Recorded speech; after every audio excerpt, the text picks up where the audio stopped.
Hadzabe nuk kanë fjalë për luftë. Nuk e njohin konceptin e pronës private. Nuk ruajnë ushqim për ditën tjetër. E megjithatë, ky fis prej rreth 1300 personash përfaqëson një nga linjat gjenetike më të vjetra të njerëzimit që ende ekziston. Paraardhësit e tyre ecnin nëpër këto savana kur evropianët jetonin ende në shpella. Gjuha e tyre, e mbushur me klikime dhe kërcitje që asnjë gjuhë tjetër në botë nuk i ndan, është një izolat gjuhësor aq i vjetër sa që specialistët nuk arrin ta lidhin me asnjë familje gjuhësore të njohur. Por mbijetesa në këtë parajsë të dukshme kërkon një çmim brutal. Liçeni Eyasi, i cili ushqen dhe mban Hadzabet prej 1000 vjeçarësh, strehon gjithashtu një nga përqendrimet më të mëdha të krokodilëve të Nilit në Afrikën lindore. Reptil që mund të kalojnë 5 metra gjatësi. Predator të aftë për të tërhequr një buall të rritur brenda në ujë. Kafshë përgjegjëse për më shumë vdekje njerëzore në Afrikë se sa luanët dhe leopardët së bashku. Nëse jeni të apasionuar pas kafshëve të egra dhe dokumentarëve të vërtet, mos e lini këtë video. Shikoni deri në fund, pajtohuni tani në kanal dhe komentoni nga po na ndiqni. Dielli nuk e ka thyer ende vijën e horizontit kur burrat Hadzabe fillojnë të lëvizin. Nuk ka zile zgjimi në këtë kamp të përkohshëm të bërë me degë të thara dhe bar. Nuk ka mëngjes që pret. Në fakt, nuk ka absolutisht asgjë për të ngrënë derisa dikush të dalë dhe të gjejë ushqim. Kjo është realiteti i 300 deri në 400 individëve që jetojnë ende si gjuetar mbledhës të pastër, duke refuzuar të mbjellin, të rrisin kafshë ose të ruajnë asgjë për të ardhmen. Konsideroni situatën për një moment. Zgjoheni me uri. Nuk ka frigorifer. Nuk ka treg. Nuk ka fqinj që mund t'ju jap oriz hua. Opsioni i vetëm është të ecni brenda savanës afrikane, të armatosur me një hark të punuar me dorë dhe shigjeta me maja të helmuara, dhe të shpresoni që diçka e ngrënshme të kalojë rrugën tuaj përpara se uria të bëhet e padurueshme. Hadzabet zën një brez territori që është kurur me 90% në 5 dekadat e fundit. Atje ku dikur bredhin lirshëm në përmira kilometra katror, duke gjuajtur gjirafa, zebra dhe buaj, sot janë të ngjeshur në një zonë rreth liçenit Eyasi dhe luginës Jaeda, në veri të Tanzanisë. Ky liçen sezonal, me ujëra të kripura që mund të zhduken praktikisht në stinën e tharjes, ndodhet vetëm 40 kilometra nga siti arkeologjik i Laetolit, ku u gjetën gjurmë hominidësh me vjetërsi 3.700.000 vjet. Lidhja nuk është rastësi.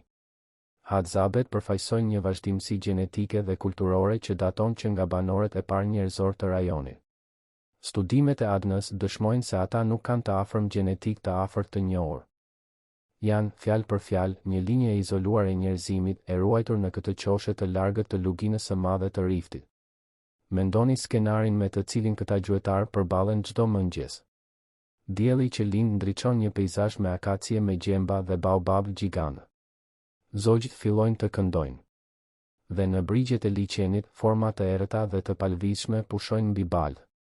Disa nga këto forma janë trungje pemësh të rëna. Të tjerat janë krokodil të Nilit që presin nxehtësinë e ditës. Krokodili i Nilit është reptili i dytë më i madh në planet, duke humbur vetëm ndaj krokodilit të ujit të kripur të Australisë dhe Azisë Juglindore. Meshkujt e rritur rregullisht kalojnë 4 metra gjatësi dhe peshojnë mbi 400 kg. Ekzemplari më i madh i regjistruar ndonjëherë me saktësi shkencore u vra afër Manzas në Tanzani dhe maste 6 metra e 45 cm me peshë të vlerësuar midis 1043 dhe 1089 kg. Për të vizualizuar këtë madhësi, imagjinoni një kafshë me gjatësinë e një autobusi urban dhe me peshën e një makine sedan. Shifrat mbi sulmet janë po aq mbresëlënëse.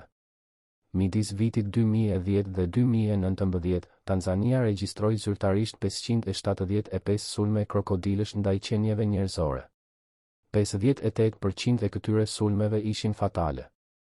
81% e viktimave ishin të gjinisë mashkullore, saktësisht profili i gjuetarëve dhe peshkatarëve që duhet t'i afrohen ujit për të mbijetuar. Specialistët vlerësojnë se qindra sulme shtesë nuk raportohen kurrë, veçanërisht në komunitetet rurale të izoluara. Vëzhgoni se çfarë kuptimi kanë këto të dhëna për Hadzabet. Ata jetojnë në brigjet e një liçeni të banuar nga predatorë që vrasin më shumë njerëz në Afrikë se sa çdo kafshë tjetër e egër e madhe. Nuk kanë armë zjarri. Nuk kanë varka me motor. Nuk kanë spitale në një distancë më të vogël se disa orë. E megjithatë, kanë nevojë për këtë ujë për të pirë, kanë nevojë për peshqit që notojnë në të, dhe her pas here duhet të përballen me reptilët që e dominojnë atë.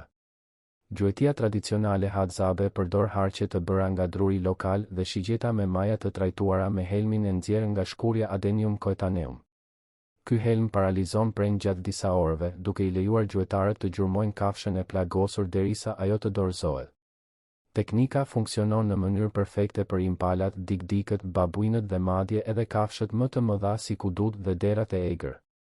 Funksionon tmerrësisht keq kundër krokodilëve. Dimensiononi problemin. Një dikdik peshon rreth 5 kg. Një impala mund të arrijë 60 kg. Një krokodil i Nilit i rritur mund të kalojë lehtësisht 400 kg. Diferenca nuk është vetëm në madhësi, por në anatomi. Lëkura e krokodilit është një armaturë natyrore e përbërë nga luspa kockore të quajtura osteoderma, veçanërisht të dendura në kurrizin e kafshës. Shigjetat që depërtojnë lehtësisht lëkurën e një antilope kthehen mbrapsht nga koraca e një krokodili sikur të ishin thupra. Gjuetarët hadzabe e kanë mësuar këtë në mënyrën më të vështirë përgjatë brezave. Historitë gojore të fisit të përcjella nga babait e biri në një gjuhë që nuk ka formë të shkruar, përmbajnë rrëfime të burrave që u përpoqen të sulmonin krokodilët në të njëjtën mënyrë si sulmonin kafshët e tjera. Këto histori përfundojnë pashmangshmërisht në tragjedi. Krokodili i Nilit nuk është vetëm i madh dhe i blinduar. Është gjithashtu jashtëzakonisht i durueshëm. Mund të qëndrojë i zhytur për më shumë se një orë duke pritur që një pret t'i afrohet bregut. Mund të qëndrojë plotësisht i palvizshëm duke u dukur si një trung peme, ndërsa një kafshë e etur anon për të pirë. Dhe kur sulmon, e bën këtë me një shpejtësi shpërthyese që sfidon madhësinë e tij në dukje letargjike. Kafshimi i krokodilit të Nilit ushtron një forcë të vlerësuar në më shumë se 2 ton për centimetër katror, një nga më të fuqishmet e çdo kafshe të gjallë. Nofullat e tij përmbajnë midis 60 dhe 68 dhëmb të projektuar jo për të përtypur, por për të kapur dhe mbajtur. Teknika e gjuetisë përfshin tërheqjen e presë brenda në ujë dhe ekzekutimin e të ashtu quajturit rrotullimi i vdekjes, një rrotullim i dhunshëm i të gjithë trupit që gjymton viktimat më të mëdha. Për hadzabet që duhet të kenë qasje në ujërat e liçenit e Jasi, çdo afrim është një llogaritje rreziku. Burrat kanë zhvilluar teknika vëzhgimi të përcjella brez pas brezi. Kanë mësuar të identifikojnë valëzime delikate në sipërfaqen e ujit që tregojnë lëvizje në ujore. Kanë mësuar të njohin modelet e luspave që dallojnë një krokodil nga një trung lundrues. Kanë mësuar se krokodilët priren të ekspozohen në diell në orët e para të mëngjesit dhe në fund të pasdites, kur duhet të rregullojnë temperaturën e tyre trupore. Kjo inteligjencë ekologjike përfaqëson mira vjet vëzhgimi të kondensuar në njohuri praktike. Hadzabet e dinë se krokodilët mbrojnë territore specifike. E dinë se meshkujt e mëdhenj janë më agresiv gjatë kohës së riprodhimit midis gushtit dhe shtatorit. E dinë se femrat që mbrojnë fole sulmojnë çdo gjë që afrohet, pavarësisht madhësisë apo dukjes së kërcënimit. Marrëdhënia midis hadzabeve dhe krokodilëve nuk është vetëm e predatorit dhe presë potenciale. Është gjithashtu një konkurrencë për burime. Të njëjtët peshq që krokodilët gjuajnë janë një burim i rëndësishëm proteine për fisin. Të njëjtat pika uji ku krokodilët zën prit kafshëve sedentare janë të njëjtat pika ku hadzabet duhet të mbledhin ujë për të pirë dhe gatuar. Dokumentet antropologjike regjistrojnë se hadzabet tradicionalisht shmangnin gjuetinë e krokodilëve për shkak të tabuve kulturore dhe besimeve shpirtërore lidhur me reptilët. Në shumë kultura afrikane, krokodilët shihen si krijesa të lidhura me botën e shpirtrave, roje të kalimeve midis botës së të gjallëve dhe të vdekurve. Ky nderim, megjithatë, nuk mbron askënd nga sulmi. Kur një sulm ndodh në territorin hadzabe, përgjigjja e komunitetit zbulon aspekte të thella të organizimit të tyre social. Hadzabet nuk kanë shefa apo lider formal. Vendimet merren kolektivisht, zakonisht duke ndjekur këshillat e burrave më të vjetër dhe më me përvojë.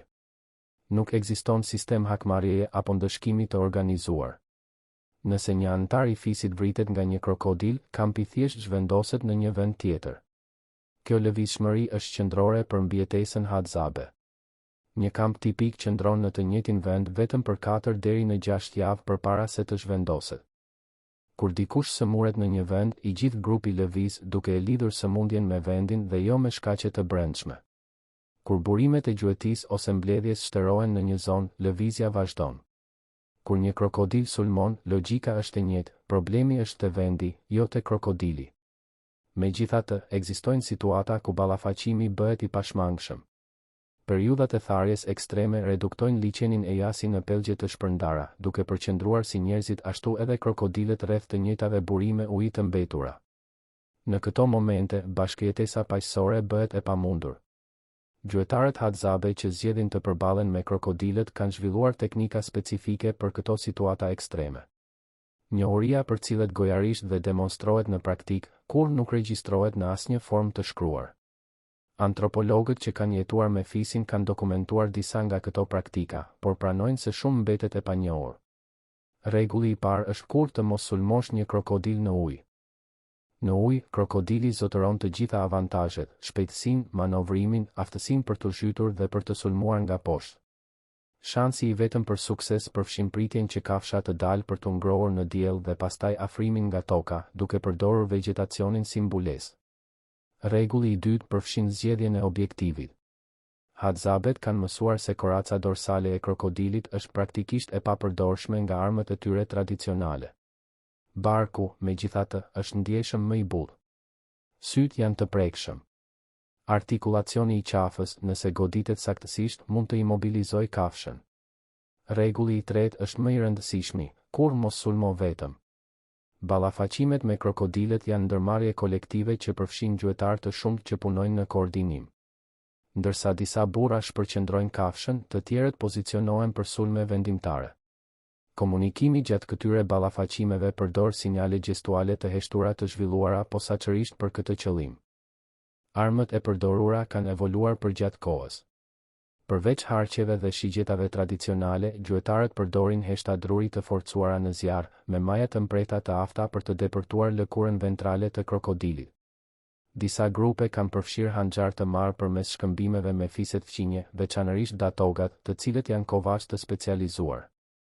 Datogat zënë një pozicion të veçantë në ekologjinë sociale të rajonit të liçenit e Jasi.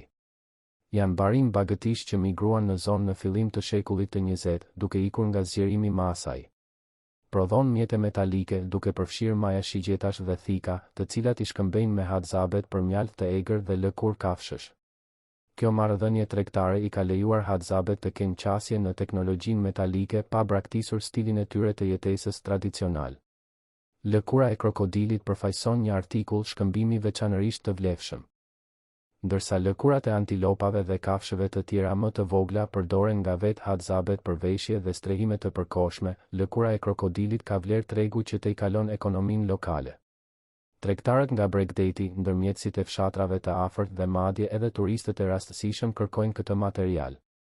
Lëkura ventrale e krokodilit të Nilit është veçanërisht e lakmuar nga industria e lëkurës së luksit ndërkombëtar.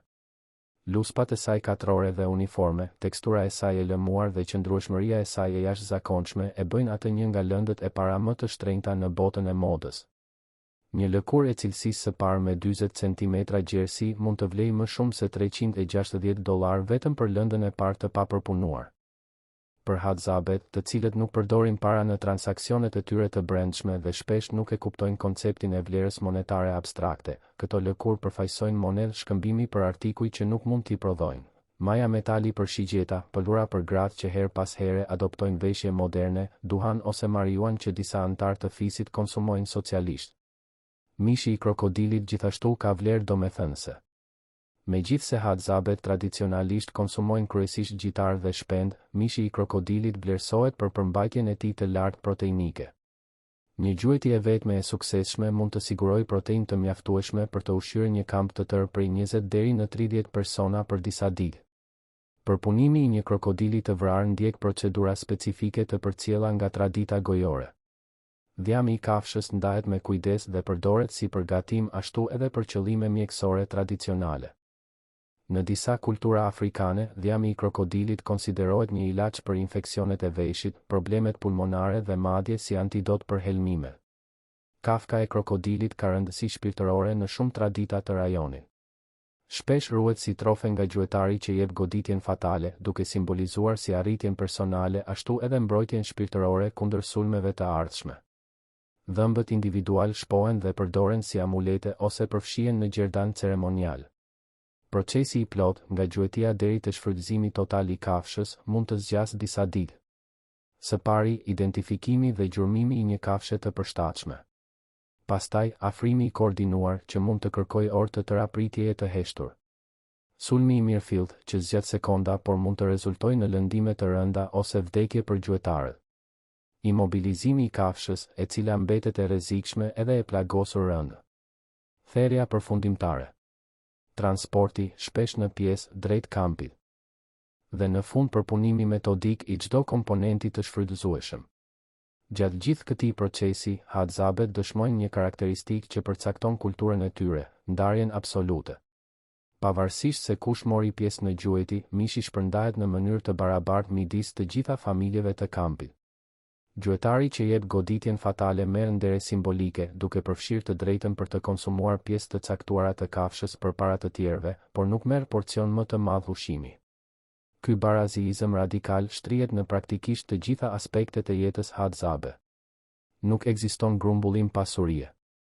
Nuk ekziston hierarki pushteti e bazuar në zotërime. Nuk ekziston nocioni se disa antar të komunitetit meritojnë më shumë se të tjerët. Kjo filozofi mund të duket utopike për vëzhguesit e jashtëm, por përfaqëson një strategji mbijetese të evoluar përgjatë mijëra viteve në një mjedis ku bashkëpunimi është thelbësor. Studiuesit që kanë studiuar hadzabet dokumentojnë nivele çuditërisht të ulta stresi dhe ankthi krahasuar me popullsitë moderne. Megjithse jetojnë në një mjedis ku vakti i radhës nuk është kurrë i garantuar, ku predator vdekjeprurës ndajnë territorin e tyre dhe ku nuk ekzistojnë sisteme formale mbrojtjeje apo sigurimi, hadzabet dëshmojnë kënaqësi me ekzistencën e tyre.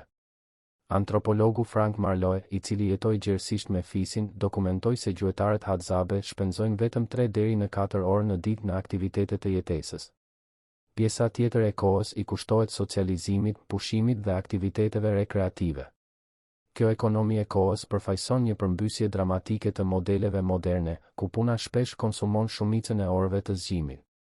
Marrëdhënia me krokodilët ilustron këtë filozofi jete. Hadzabet nuk kërkojnë të eliminojnë krokodilët nga territori i tyre.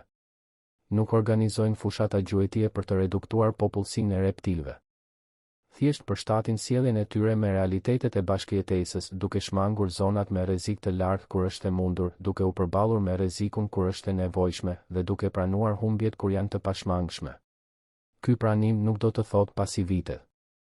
Hadzabet janë gjuetarë jashtëzakonisht të aftë, të zotë për bëma që lënë mbresa të vëzhguesit e jashtëm. Mund të gjurmojnë kafshë për kilometra duke u bazuar vetëm në gjurmë dhe sinjale delikate në terren.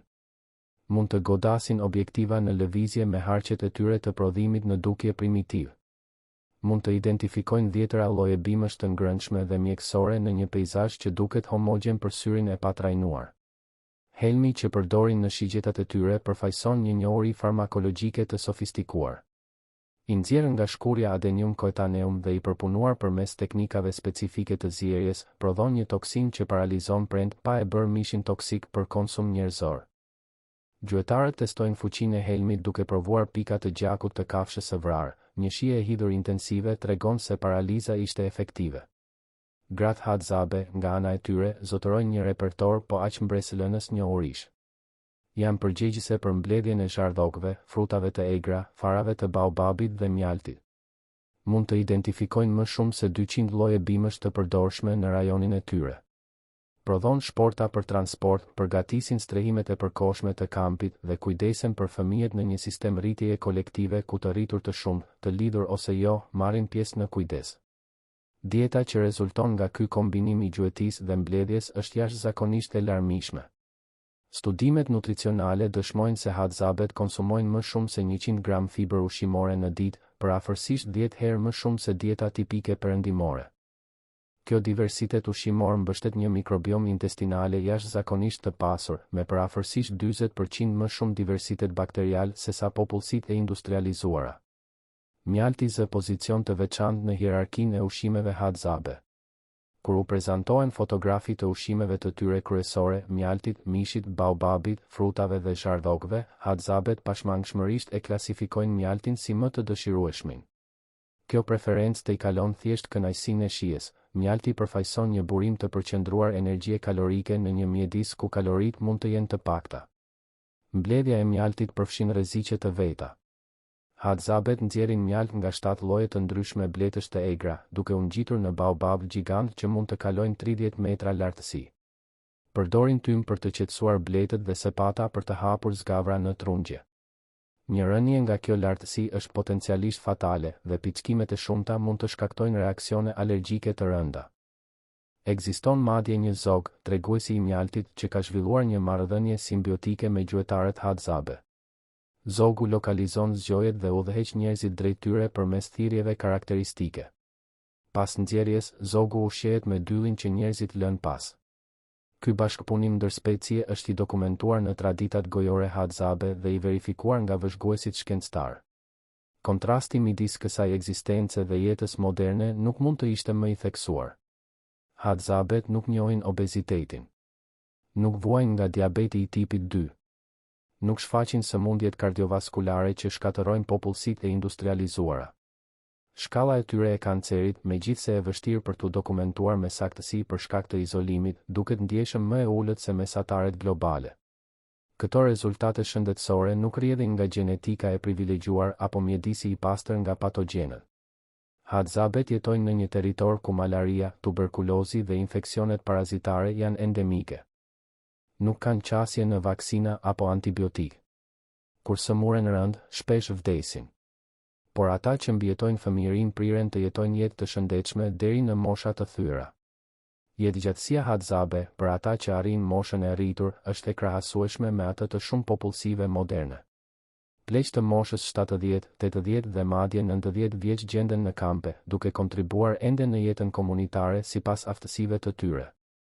Njohuria që këta të moshuar zotërojnë mbi territorin, burimet e tij dhe rreziqet e tij është e pasvendësueshme. Janë këta pleq që ruajnë njohuritë më të thella mbi krokodilët. E dinë se cilat pika të liçenit janë më të rrezikshme në çdo stin. Kujtojnë sulme të ndodhura dekada më parë dhe mund të identifikojnë zona ku krokodil veçanërisht agresiv janë parë.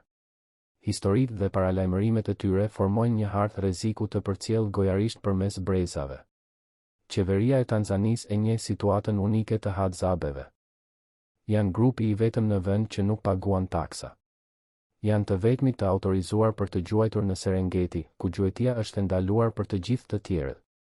Këto lëshime përfaqësojnë një njohje të nënkuptuar se hadzabet nuk mund thjesht të integrohen në shoqërinë moderne pa shkatëruar plotësisht mënyrën e tyre të jetesës. Në vitin 2011, një komunitet hadzabe prej rreth 700 personash mori titull formal pronësie mbi më shumë se 20.000 hektar tokë. Ishte hera e parë në historinë e Tanzanisë që një qeveri njihte formalisht të drejtat e tokës të një fisi minoritar. Fitoria u festua nga hadzabet, por gjithashtu gjeneroi shqetësim mbi atë se çfarë do të thotë formalizimi i pronësisë për një popull që tradicionalisht nuk e njeh konceptin. Sfidat bashkëkohore janë të mëdha. Baring Datoga po zgjerojnë kopet e tyre brenda territorit tradicional hadzabe, duke prerë pemë për të krijuar kullota dhe duke trembur kafshët e egra nga të cilat gjuetarët varen. Bujqit i Sanzu po kthejnë shkurret në fusha kultivimi, duke eliminuar frutat e egra që gratë mbledhin. Popullsia njerëzore e rajonit rritet ndërsa territori hadzabe të kurret. Turizmi përfaqëson një thikë me 2 teje. Vizitorët perëndimor paguajnë për të kaluar disa orë duke shoqëruar gjuetarët hadzabe, duke gjeneruar të ardhura që disa antar të fisit i përdorin për të blerë malla moderne. Por prania konstante e të huajve ndryshon dinamikën e gjuetive, shndërron ritualet në performanca dhe i ekspozon hadzabet ndaj sëmundjeve për të cilat nuk kanë imunitet të zhvilluar. Disa të rinj hadzabe po braktisin stilin e jetesës tradicional, të tërhequr nga premtimet e botës moderne. Mësojnë suahilisht si gjuhë të dytë. Kërkojnë punë në fshatrat e afërt. Disa konvertohen në krishterim ose islamizëm duke braktisur besimet tradicionale në Ishoko, diellin dhe Haine, hënën. Çdo largim përfaqëson humbjen e njohurive që kurrë nuk u regjistruan në formë të shkruar. Gjuha hadzabe është klasifikuar si e rrezikuar nga UNESCO. Megjithse shumica e fëmijëve ende e mësojnë atë, përdorimi i saj është gjithnjë më i kufizuar në mjedisin shtëpiak. Suahilishtja, gjuha kombëtare e Tanzanisë, dominon ndër veprimet me botën e jashtme. Gjuhëtarët vlerësojnë se mbijetesa e gjuhës varet drejt për drejt nga vazhdimësia e stilit të jetesës tradicional. por për sa kohë që haxhabet ekzistojnë, për sa kohë që burrat vazhdojnë të zgjohen para agimit për të gjuajtur me harqe dhe shigjeta, për sa kohë që gratë vazhdojnë të gërmojnë zhardhok me shkopin të mprehtë, për sa kohë që kampet vazhdojnë të lëvizin çdo disa javë, krokodilët e liçenit Eyasi do të vazhdojnë të jenë pjesë e këtij ekuacioni ekzistencial. Reptili që ekzistonte përpara se dinosaurët të zhdukeshin. Fisi që ekzistonte përpara se bujqësia të shpikej. Dy mbijetues të epokave të pakuptueshme të largëta, duke bashkëjetuar në brigjet e një liçeni sezonal në zemër të Afrikës lindore. Njëri përfaqëson kulmin e evolucionit predator. Tjetri përfaqëson këmbënguljen e njerëzimit në formën e tij më të vjetër të njohur. Kur një gjuetar haxhabe i afrohet ujrave të liçenit Eyasi në agim, ai mbart me vete 50.000 vjet njohuri të grumbulluar. E di saktësisht ku të shkel, si të lëviz, çfarë të vëzhgoj. E di se krokodili i palvizshëm në breg mund të shpërthejë në lëvizje në një fraksion sekonde. E di se shigjetat e tij mund të vrasin antilopa, por vetëm irritojnë reptilët. E di se paraardhësit e tij u përballën me këta të njëjtë predator dhe se disa nuk mbijetuan për të përcjell historitë e tyre. Dhe megjithatë, ai afrohet. Sepse uji është i nevojshëm. Sepse peshqit janë ushqim. Sepse ndonjëherë, kur rrethanat e kërkojnë, edhe predatori bëhet pre. Ky është realiteti i mbijetesës në një botë pa supermarkete, pa armë zjarri, pa mbrojtjet që civilizimi modern i konsideron bazike. Haxhabet e quajnë këtë thjesht jetë. Krokodili i Nilit mbijetoi 5 zhdukjeve masive që eliminuan shumicën e specieve të planetit. Haxhabet mbjetuan të gjitha transformimeve që kthyen gjuetarët mbledhës në bujq, bujqit në industrial, industrialët në digital. Të dy vazhdojnë si dëshmitar të epokave që pjesa tjetër e botës i harroi. Në brigjet e liçenit Eyasi, kjo histori vazhdon në çdo agim. Burrat dalin për të gjuajtur. Krokodilët presin në ujë. Dhe diku midis urisë dhe rrezikut, midis nevojës dhe frikës, një nga vallet më të vjetra të planetit përsëritet edhe një herë. Pa kamera për të regjistruar. Pa tekste për të dokumentuar. Vetëm trupa njerëzor, armë druri dhe helm bimor, dhe reptil që nuk kanë ndryshuar ndjeshëm në 100 milion vjet. Mbijetesa në formën e saj më të pastër, më brutale, më autentike. Haxhabet nuk kanë nevojë për dokumentar për të validuar ekzistencën e tyre. Nuk kanë nevojë për studime shkencore për të justifikuar mënyrën e tyre të jetesës. Nuk kanë nevojë që bota moderne t'i zbulojë, t'i admirojë apo t'i mbrojë. Kanë nevojë vetëm për atë që kanë pasur gjithmonë, territor për të bredhur, kafshë për të gjuajtur, bim për të mbledhur dhe urtësim për të mbijetuar në një mjedis që nuk fal gabime. Kjo urtësi përfshin të dish se kur të përballesh me një krokodil dhe kur thjesht të ikësh. Përfshin të njohësh se disa betejë nuk ja vlejnë, se disa vdekje janë të pashmangshme, se mbijetesa e grupit vlen më shumë se lavdia individuale. Përfshin pranimin e realitetit ashtu siç është, jo ashtu siç do të dëshironim të ishte. Dhe ndoshta kjo është ajo që haxhabet kanë për t'i mësuar një botë që ka humbur këtë lidhje me realitetin bazik të ekzistencës. Që ushqimi nuk vjen nga raftet, vjen nga përpjekja dhe rreziku. Që rreziku nuk mund të eliminohet plotësisht, vetëm të menaxhohet. Që jeta nuk është një garanci, është një negociat konstante me forca që nuk shqetësohen për dëshirat apo pritshmëritë tona. Në thellësitë e liçenit Eyasi, krokodilët që mund të kenë parë njerëzit e parë të mbërrinin në rajon vazhdojnë të presin. Në brigjet, një fis që përfaqëson lidhjen më direkte me këta njerëz të parë vazhdon të jetojë siç ka jetuar gjithmonë. Dhe midis tyre, një vallë vdekjeje dhe mbijetese që filloi përpara se historia e shkruar të ekzistonte vazhdon, ditë pas dite, brez pas brezi. Pa fund të parashikueshëm. Pa zgjidhje definitive. Vetëm vazhdimësia e një ekzistence që shumica e njerëzimit e braktisi prej mijë vjeçarësh, por që disa pak ende e mbajnë gjallë në brigjet e një liçeni sezonal, në ndjellin afrikan, në pranim konstante të predatorëve ancestral që nuk njohin mëshirë as kompromis. Kjo është jeta e haxhabeve. Kjo është mbijetesa brutale. Kjo është ajo që do të thotë të jesh njerëzor në mënyrën më të vjetër që ende ekziston në planet.